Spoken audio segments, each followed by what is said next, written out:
The officer-involved shooting back in December in Shoshone County was officially determined as justified. What this means for the case. And I'm tracking some widespread sunshine and a warming trend through this upcoming weekend that even lasts into next week. The details you need to know ahead.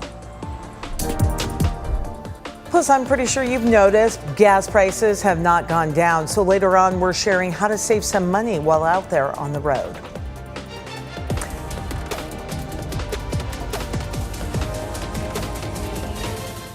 Hi, everyone. Thank you so much for joining us here on KREM News at noon. I'm Laura Papetti, and of course, we are talking about everything Bloomsday today. Lots going on. First, we want to remind you to make travel plans ahead of the big race on Sunday. Streets in downtown near the start of Bloomsday on Riverside and the finish line on the Monroe Street Bridge.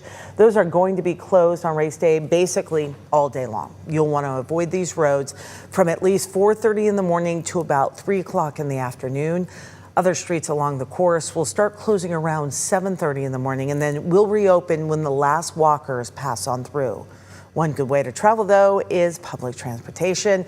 A bus pass is just $2, and if you aren't running or walking in Bloomsday, Ash, Maple, Division, and Hamilton streets will all still be open. All right. Speaking of the race day, of course, everybody wanting to know what weather is going to be like, because whether or not you're walking or running in the race, many people have plans to be outdoors, maybe host a picnic or a barbecue. We're going to join Jenny Powers. She is out in the KREM 2 Outdoor Weather Center. Jenny, what do you know?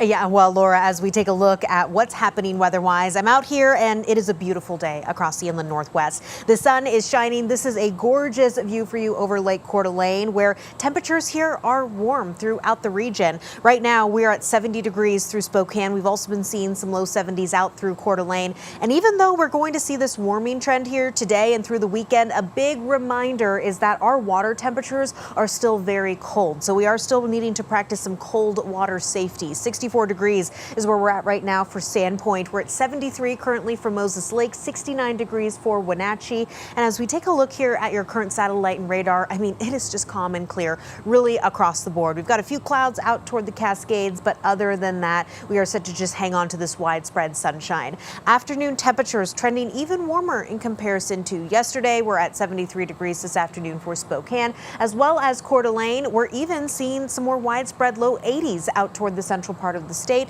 spanning from as far north as the Omak area in the Okanagan Valley and south to the Yakima Valley. 86 degrees today for Richland, and this is well above our average, folks, about 10 degrees above average for Spokane, and temperatures are going to climb into the weekend. A look at that here in just a few minutes.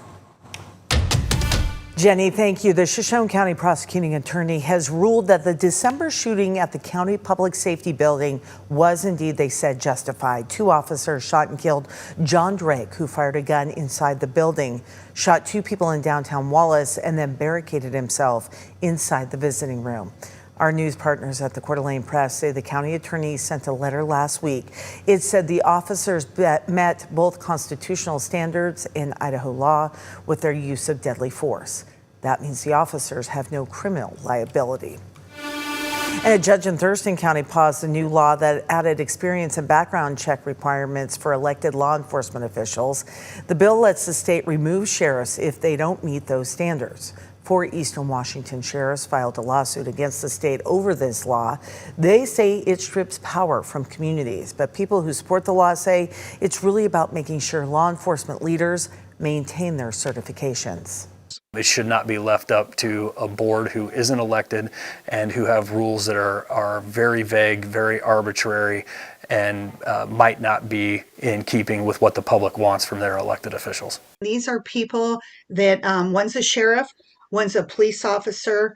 There's 2 civilian positions, but they're not just plain civilian. There's other requirements. And one is a person would be considered an expert in police and law enforcement background or police issues.